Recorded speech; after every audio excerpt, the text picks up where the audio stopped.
Imaginen un mundo donde el horizonte es una promesa y una sentencia. Un mundo de olas furiosas y cielos que ragan como bestias. Esta era la realidad de los marineros en la era de los descubrimientos. Hombres que se lanzaron a lo desconocido en cascarones de nuez de madera, dejando atrás todo lo que conocían. Su viaje no era una aventura romántica, sino una brutal lucha diaria por la supervivencia. A bordo de esos galeones, la vida misma pendía de un hilo. Y las condiciones eran tan extremas que hoy nos parecerían una pesadilla sacada de las profundidades del infierno. Se enfrentaron a lo desconocido en el mapa, pero su enemigo más inmediato y constante estaba a bordo, en las costumbres y realidades de su día a día. La supervivencia comenzaba en el estómago, pero lo que entraba en él era una burla a la nutrición. La dieta a bordo era un catálogo de podredumbre. El pilar de su alimentación era el bizcocho, una galleta dura como una roca, horneada varias veces para eliminar toda humedad y evitar el moho. Sin embargo, esta precaución era inútil. Con el paso de las semanas, los bizcochos se convertían en el hogar de colonias de gorgojos, pequeños insectos negros que infestaban cada migaja. Los marineros, desesperados por el hambre, golpeaban las galletas contra la borda en la oscuridad, con la esperanza de que algunos de los bichos cayeran al mar antes de llevárselas a la boca. La carne, conservada en sal, se volvía verde y rancia, con un olor nauseabundo que impregnaba las bodegas. Y el agua, el bien más preciado, se corrompía rápidamente en los barriles de madera, volviéndose una sopa verdosa y viscosa, llena de gusanos, y con un sabor a cieno que revolvía las tripas. Beberla era un acto de desesperación, un veneno necesario para no morir de sed. Si la comida era un tormento, el aire que respiraban era una tortura constante.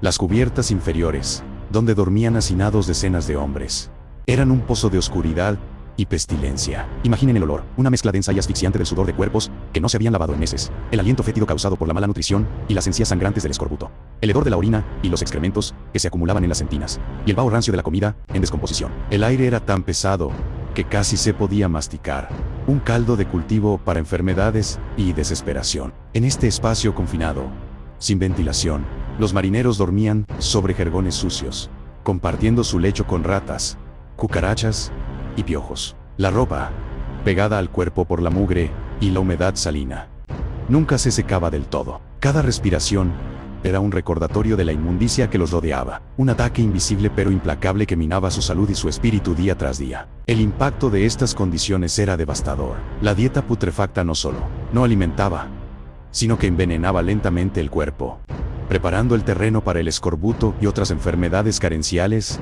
que diezmaban a las tripulaciones. El hedor constante y la falta de higiene no solo afectaban la moral, sino que convertían los barcos en incubadoras de tifus y disentería. Un cronista de la época, Antonio Pigafetta, quien navegó con Magallanes, describió en su diario cómo se veían forzados a comer polvo de galleta lleno de gusanos que apestaba fuertemente a orines de rata. Esta degradación física y sensorial era el primer peldaño del infierno que les esperaba. Estas eran solo las primeras pruebas que la vida en el mar imponía a estos hombres de hierro en barcos de madera. La podredumbre que comían y el aire viciado que respiraban eran solo el comienzo de sus tribulaciones. Pero en el vasto y implacable océano, otros horrores, aún más aterradores y mortales, aguardaban su momento para manifestarse, poniendo a prueba los límites de la resistencia humana. El viaje apenas había comenzado. En nuestro último viaje, nos sumergimos en las entrañas de los galeones del siglo de oro,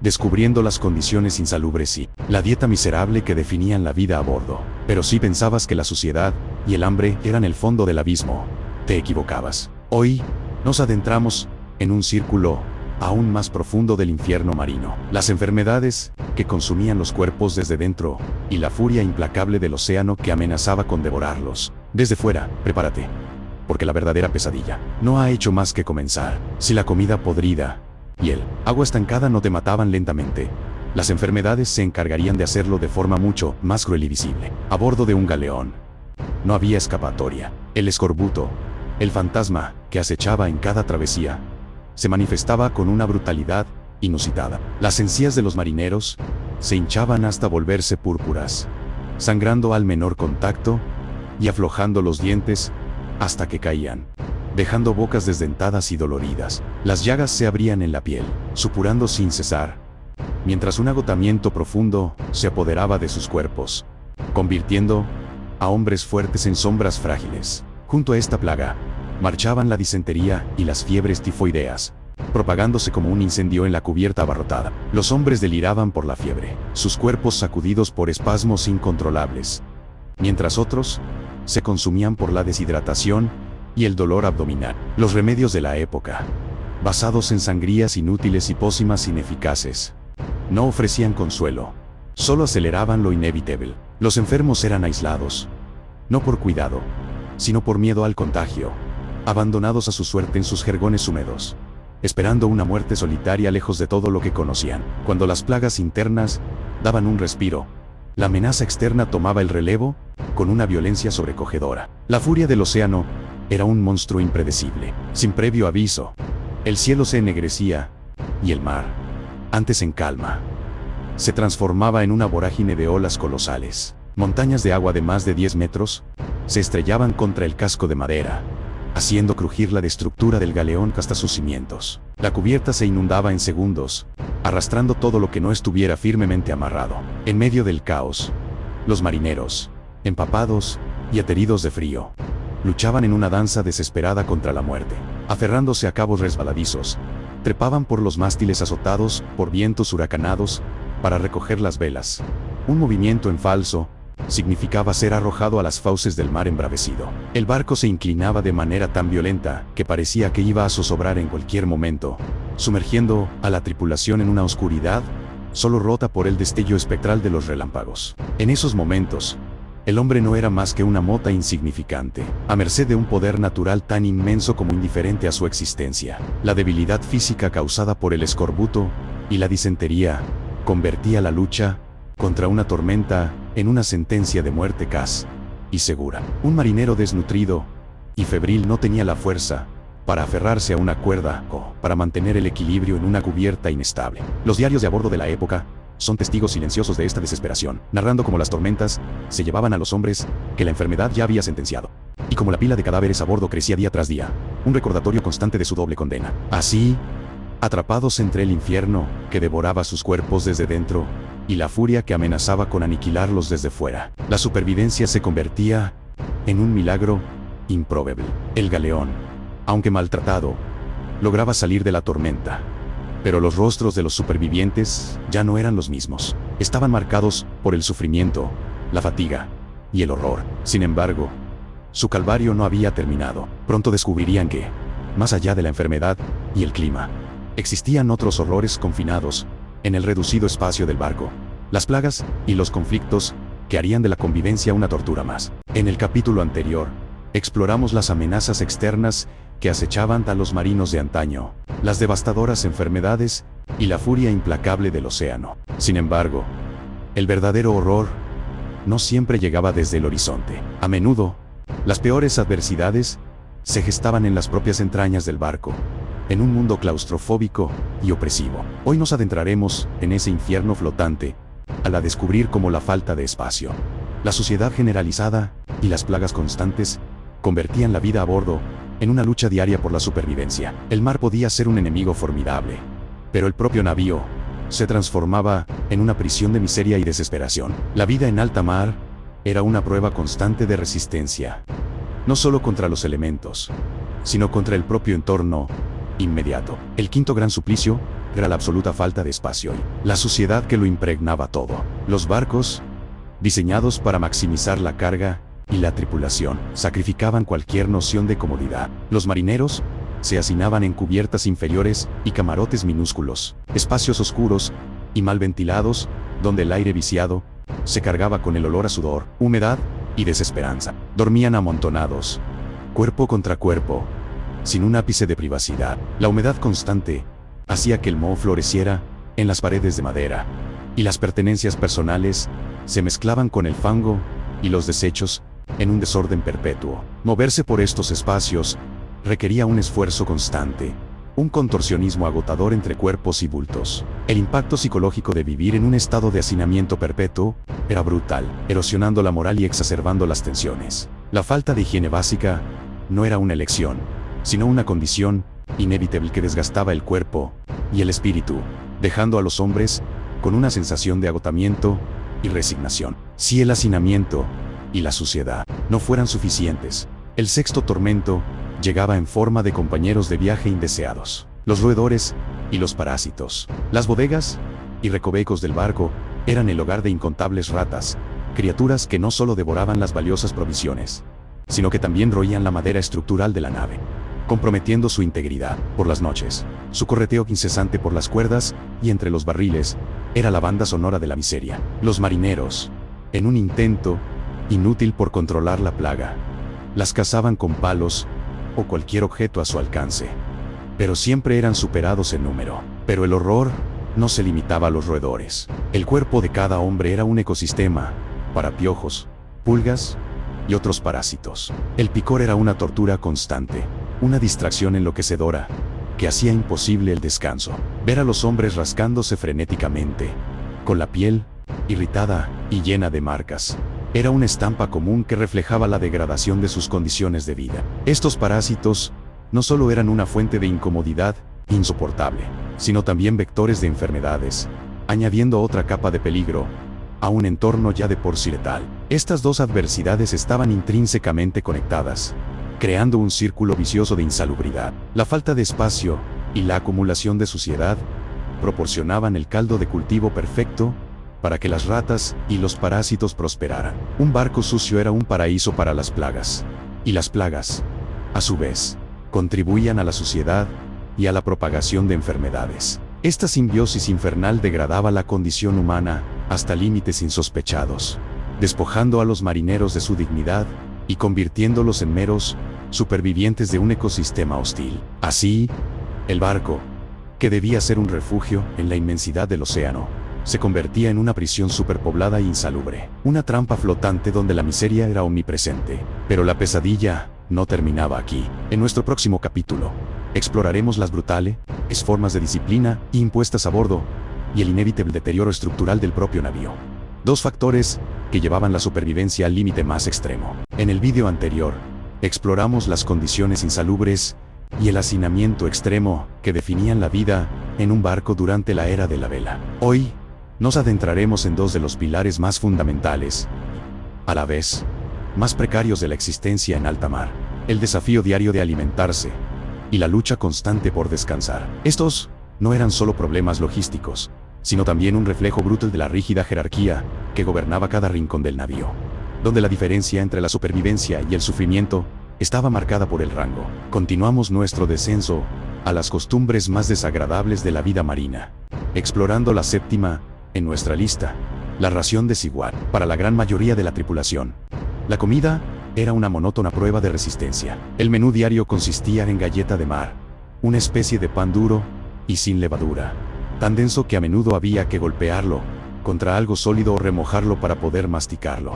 Junto a ella, se servía carne salada, generalmente de cerdo o ternera, conservada en barriles de salmuera durante meses. Su textura era correosa y su sabor, abrumadoramente salado, pero era la principal fuente de proteínas. Todo esto se acompañaba con una ración medida de cerveza de baja calidad o, más comúnmente, agua estancada y de sabor rancio. No había placer en estas comidas, solo el sustento necesario para aguantar otra jornada de trabajo agotador. Sin embargo, a pocos metros de distancia, en la cámara de los oficiales, la realidad era completamente distinta. Mientras los marineros masticaban en silencio su dura ración, los oficiales se sentaban a una mesa donde la comida, si bien no era lujosa, representaba un mundo de privilegios. Si el viaje era reciente, podían disfrutar de algunas verduras frescas o incluso de animales vivos que se mantenían a bordo, como pollos o cerdos. Su carne era de mejor calidad, cocinada con más esmero,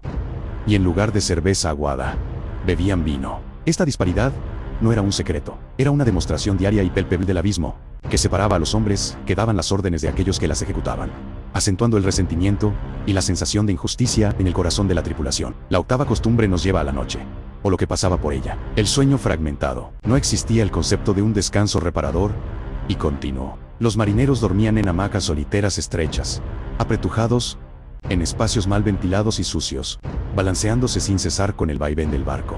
El aire estaba impregnado de olores corporales, humedad y el crujido incesante de la madera. El sueño era interrumpido constantemente por los cambios de guardia, anunciados por el tañido de una campana que desgarraba el silencio, obligando a los hombres a levantarse, sin importar cuán profundo fuera su agotamiento, para enfrentarse a su turno en la fría y oscura cubierta. Esta privación crónica de sueño, combinada con una dieta deficiente, minaba la salud física y mental de la tripulación, haciendo cada día más arduo y cada tarea más peligrosa. La interconexión entre la mala alimentación y la falta de descanso creaba un círculo vicioso de deterioro. La resiliencia humana era puesta a prueba hasta límites insospechados, forzando a los marineros a adaptarse a una existencia de agotamiento y hambre perpetuos. La vida en el mar se convertía en una rutina de supervivencia, no de vida. Así, vemos cómo la comida y el sueño, dos pilares básicos de nuestra existencia, se transformaban en privilegios escasos y de ínfima calidad para la mayoría, mientras que una minoría disfrutaba de condiciones considerablemente mejores. Un marinero,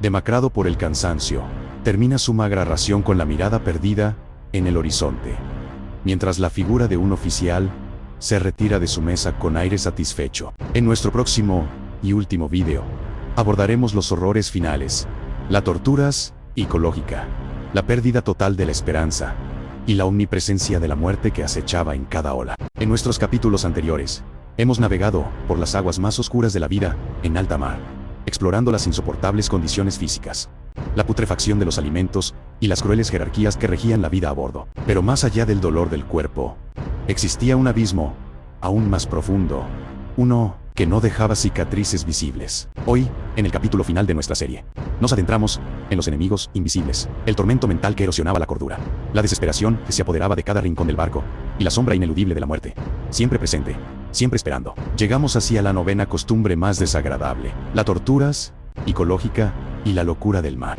Imaginen el escenario, meses, a veces años, atrapados en un cascarón de madera, rodeados por un horizonte infinito y monótono. El aislamiento era absoluto. Cada crujido de la madera, cada ola rompiendo contra el casco, se convertía en un eco de la propia soledad. La superstición, alimentada por la ignorancia y el miedo a lo desconocido, florecía en este caldo de cultivo. Los marineros veían presagios en el vuelo de un albatros o en la forma de las nubes. El agotamiento físico y la mala nutrición no hacían más que exacerbar la tensión, debilitando no solo el cuerpo, sino también la mente. La claustrofobia de los espacios reducidos y la constante falta de privacidad generaban una paranoia que envenenaba las relaciones. El compañero con el que compartías hamaca podía convertirse en tu mente febril, en un enemigo que conspiraba para robar tu ración o tu vida. Los hombres comenzaban a hablar solos, a mirar al vacío con ojos desorbitados,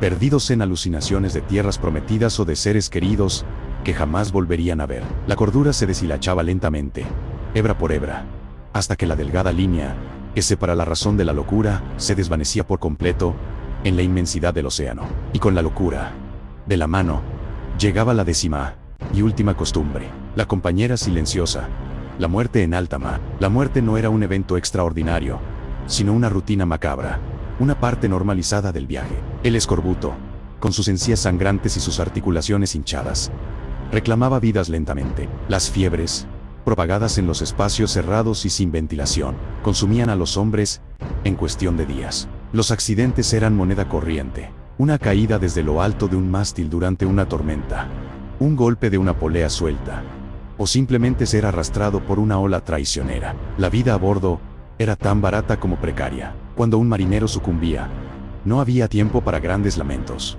El cuerpo, a menudo todavía tibio, era envuelto en una vieja lona de vela, cosido con unas últimas puntadas que a veces atravesaban la nariz para asegurar que el alma había partido. Se le ataba un peso a los pies, se recitaba una breve oración, si es que había alguien que la supiera.